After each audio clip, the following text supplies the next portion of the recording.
नमस्कार, मैं डॉक्टर रोज़िशा। आज मैं बीए सेकेंड ईयर के फर्स्ट पेपर में आपको एकल अध्ययन पद्धति की प्रक्रिया, गुण और दोष समझाने जा रही हूँ। इससे पूर्व मैं आपको व्यक्ति या एकल अध्ययन पद्धति या केस स्टडी मेथड के अर्थ, परिभाषा, विशेषताएं, आधारभूत मान्यताएं और प्रकारों के बारे में समझा चुकी हूँ। तो चलिए आज हम जानते हैं व्यक्तिक अध्ययन की प्रक्रिया या प्रणाली क्या है और उसके बाद मैं आपको इसके महत्व और गुण या दोषों के बारे में समझाऊंगी। एकल अध्ययन पद्धति एक सुनिश्चित एवं व्यवस्थित अध्ययन पद्धति है। इसमें अध्ययन की जाने वाली इकाई का विस्तृत, गहन, सूक्ष्म जानकारी प्राप्त की जाती है। इस विधि से अध्ययन करने के लिए अनुसंधानकर्ता को जिन चरणों से गुजरना पड़ता है वह इस प्रकार हैं। समस्या का विवरण। इस पद्धति के अंतर्गत सर्वप्रथम समस्या के प्रत्येक पहलू या पक्ष की स्पष्ट व्याख्या की जाती है। उसके बारे में भूत एवं वर्तमान की समस्त सूचनाओं को एकत्रित किया जाता है। समस्या के बारे में जिन पक्षों की व्याख्या करनी होती है उनका पहले से ही निर्धारण कर लिया जाता है। समस्या का वर्णन, उसकी व्याख्या इस विधि का प्रथम चरण है। इस चरण में कुछ बातों का ध्यान रखा जाता है। सबसे पहले अध्ययन समस्या का चयन करना पड़ता है। इसके अंतर्गत ये तय किया जाता है कि किन व्यक्तिगत विषयों पर अध्ययन किया जाएगा। ये व्यक्तिगत विषय 3 प्रकार के हो सकते हैं: साधारण विषय, विशेष विषय या असाधारण विषय। दूसरा, इकाइयों के प्रकार एवं संस्था का निर्धारण करना होता है। अध्ययन के विषय के चुनाव के बाद अध्ययन के लिए इकाइयों की संख्या एवं उनके प्रकारों को निश्चित किया जाता है। ये भी तय किया जाता है कि अध्ययन की इकाई व्यक्ति, परिवार, समूह, संस्था अथवा समुदाय में से क्या होगी और इनकी कितनी संख्या अध्ययन के दौरान ली जाएगी। तीसरा, जो मैं आपको इसी के संबंध में बता रही हूँ, समस्या के विवरण के संबंध में, विश्लेषण का क्षेत्र। इकाइयों की संख्या निर्धारित करने के बाद ये तय किया जाता है कि समस्या के किन किन पक्षों या पहलुओं का अध्ययन किया जाएगा। इसके अंतर्गत इकाई को प्रभावित करने वाले कारकों और उनसे प्रभावित होने वाले तत्वों का भी विश्लेषण किया जाता है। अब मैं आपको दूसरा चरण बताऊंगी, घटनाओं का कालक्रम। समस्या की विवेचना के बाद विभिन्न घटनाओं के घटित होने के क्रम को ज्ञात किया जाता है। ये भी ज्ञात किया जाता है कि उस दौरान क्या क्या परिवर्तन घटित हुए। घटनाओं के उतार चढ़ाव के द्वारा भविष्य में होने वाले परिवर्तनों को समझा जाता है। जो तीसरा चरण है वह है निर्धारक कारक। व्यक्तिक अध्ययन में उन कारकों का भी अध्ययन किया जाता है जो किसी घटना के घटित होने के लिए उत्तरदायी हैं, और ये कारक 2 प्रकार के होते हैं। एक, प्रमुख कारक।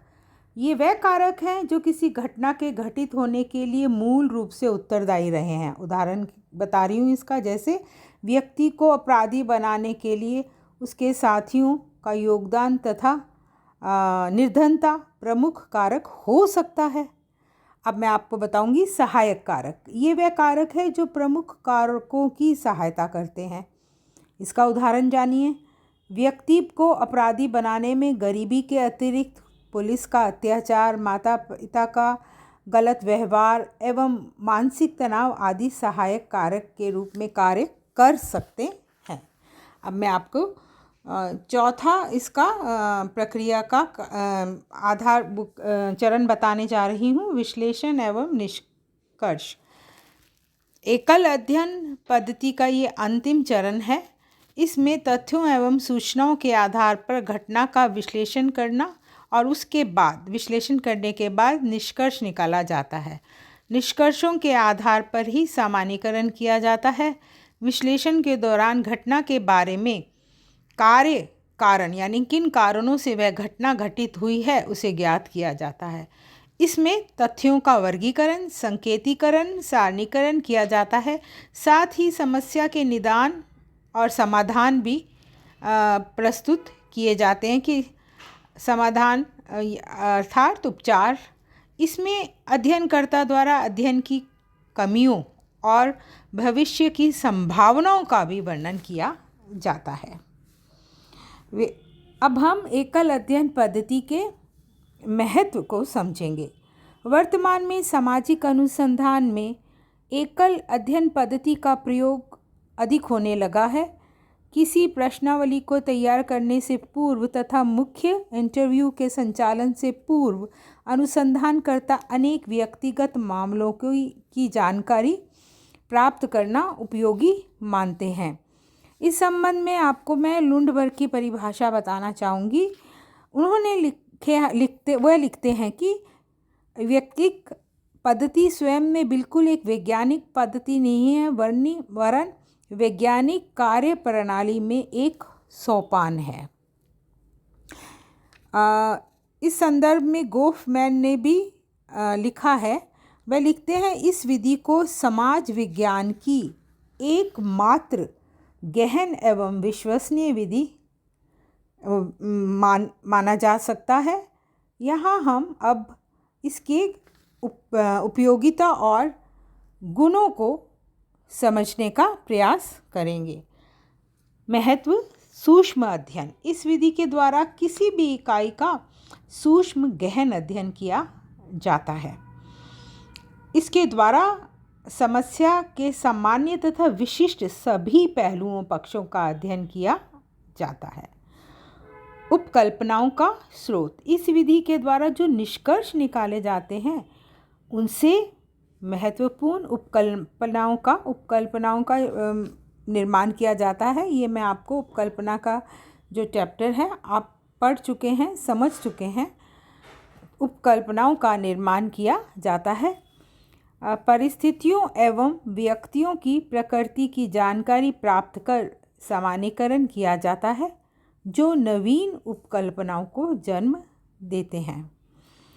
गुडे एवं हंट लिखते हैं कि ये प्रायः सत्य होता है कि एकल अध्ययन के द्वारा प्रदान की गई अंतर्दृष्टि की गहराई से बाद में वृहद स्तर पर आयोजित अध्ययनों के लिए लाभप्रद उपकल्पनाएं निकल सकेंगी। अनुसंधान के प्रारंभिक स्तर में प्रयोग। किसी बड़े अध्ययन को शुरू करने से पहले प्रारंभिक स्तर पर कुछ एकल इकाइयों की जानकारी प्राप्त कर लेना आगे के अनुसंधान की दृष्टि से उपयोगी होता है। इससे अनेक प्रकट और अप्रकट तथ्यों की जानकारी प्राप्त हो जाती है। कुछ विद्वान इसे तथ्य संकलन की एक विधि भी कहते हैं। महत्वपूर्ण अध्ययन यंत्रों के निर्माण में सहायक। एकल अध्ययन पद्धति द्वारा उपकल्पनाएं निर्मित की जाती हैं, उनसे कई महत्वपूर्ण यंत्रों के निर्माण में भी सहायता मिलती है।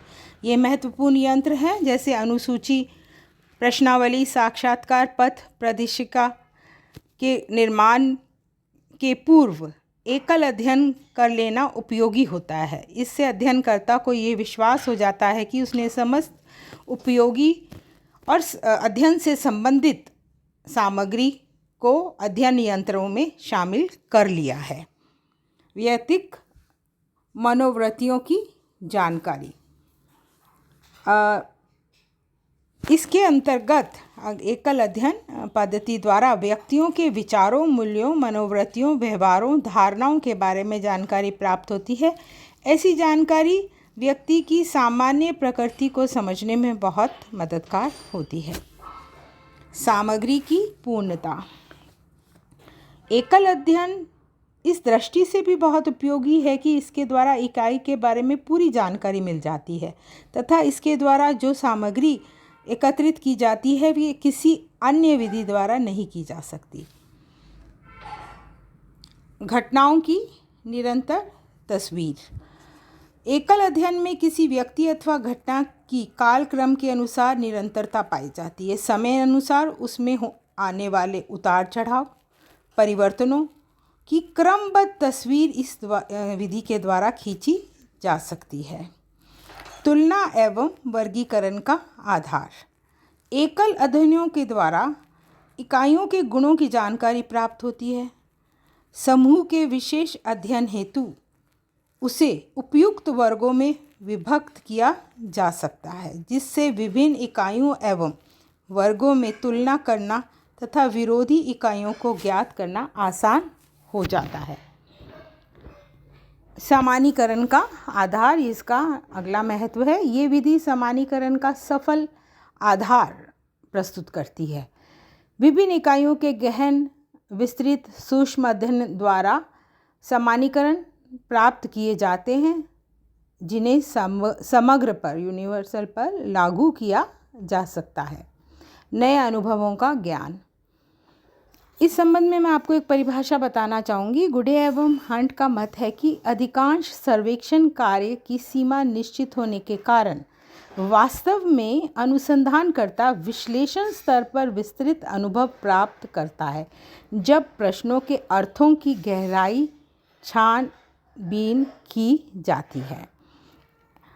यानी अब एकल अध्ययन में अनुसंधानकर्ता को व्यक्ति की मनोवृत्तियों, विचारों, मूल्यों, विश्वासों तथा उन्हें प्रोत्साहित एवं परिवर्तित करने वाले कारणों की जानकारी प्राप्त होती है, जो अध्ययनकर्ता के अनुभव को व्यापक बना देती है।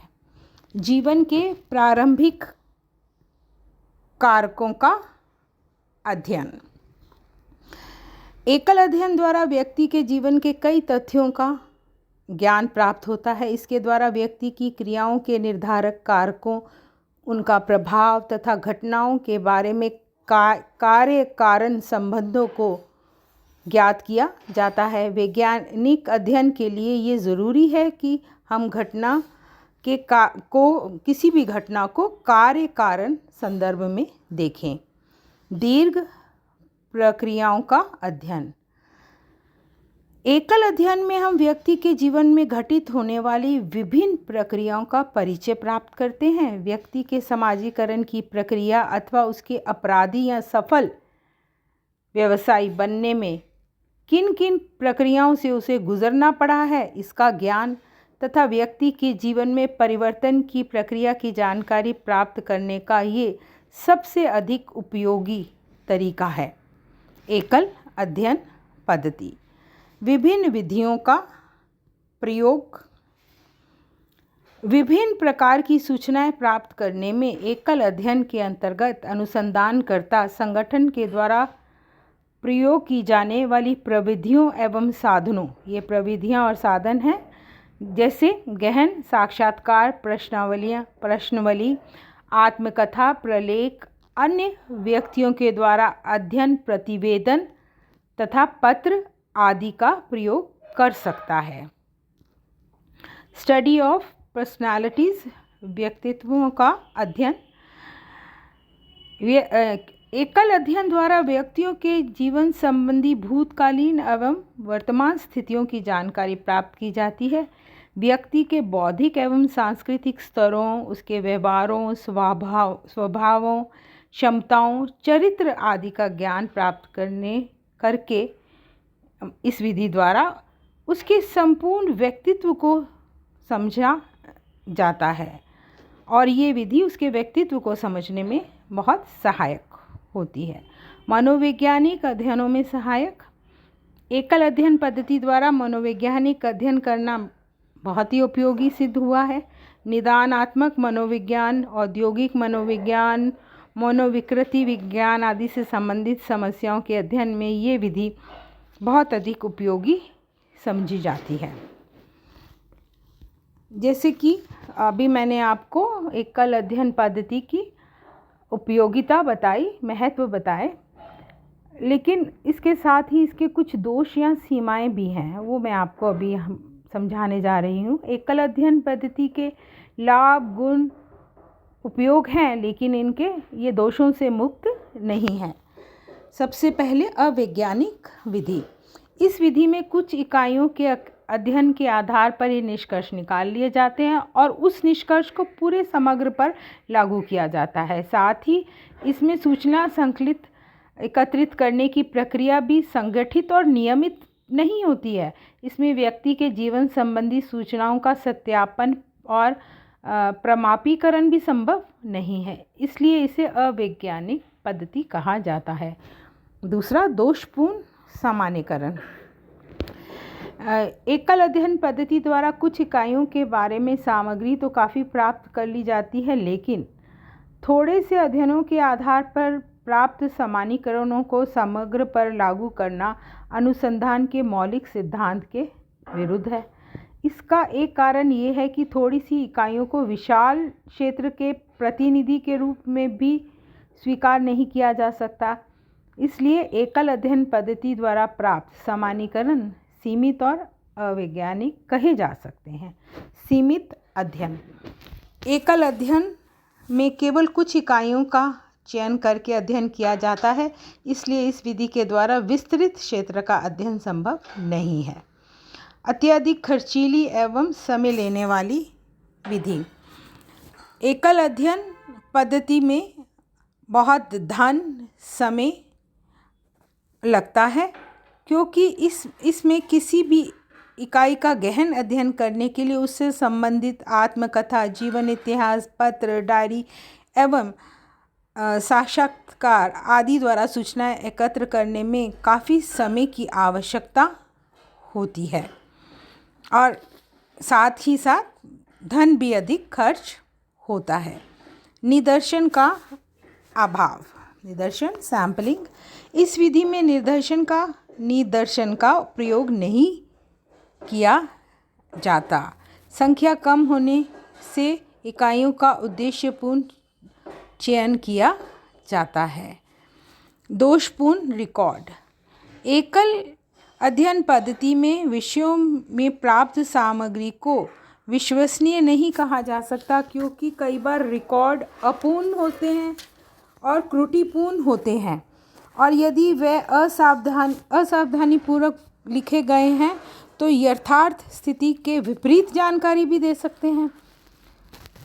इसलिए ये दोषपूर्ण रिकॉर्डों के आधार पर फिर निष्कर्ष निकाल लेना भी उचित नहीं है। दोषपूर्ण जीवन इतिहास। जीवन इतिहास स्वरचित होता है। इसमें घटनाओं का उल्लेख भाषा में किया जाता है। कई बार व्यक्ति काल्पनिक घटनाओं का भी, क्योंकि ये स्वरचित है, उल्लेख कर देता है तथा सामाजिक मर्यादा के विपरीत पाए जाने वाले तथ्यों का उल्लेख नहीं करता है। ऐसी स्थिति में जीवन इतिहास यथार्थ सूचनाएं नहीं दे पाते हैं। अध्ययनकर्ता का अधिक आत्मविश्वास, ये भी इसकी एक कमी है।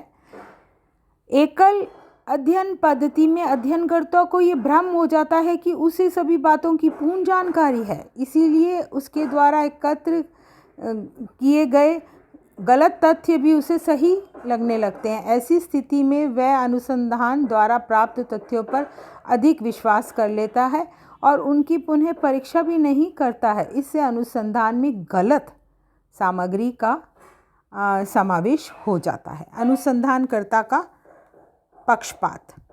इस विधि का एक सबसे बड़ा दोष ये है कि इसमें अनुसंधानकर्ता के पक्षपात की संभावना रहती है। लंबे समय तक वह इकाइयों के संपर्क में रहता है और संपर्क में रहने के कारण अध्ययनकर्ता उनसे प्रभावित भी हो सकता है और स्वयं भी उन्हें प्रभावित कर सकता है। ऐसी स्थिति में वास्तविक तथ्यों को भावात्मक लगाव के कारण गलत रूप से प्रस्तुत किया जाता है।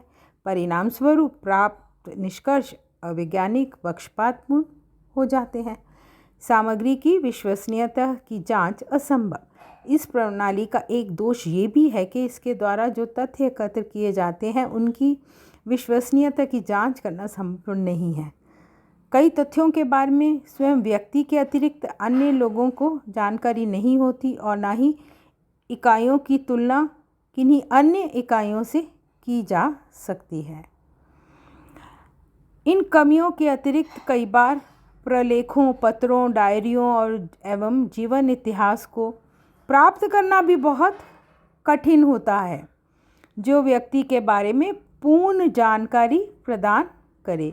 इस विधि के द्वारा सामाजिक व्यवहार के बारे में आवश्यक सामग्री का संकलन करना सरल कार्य नहीं है। Thank you.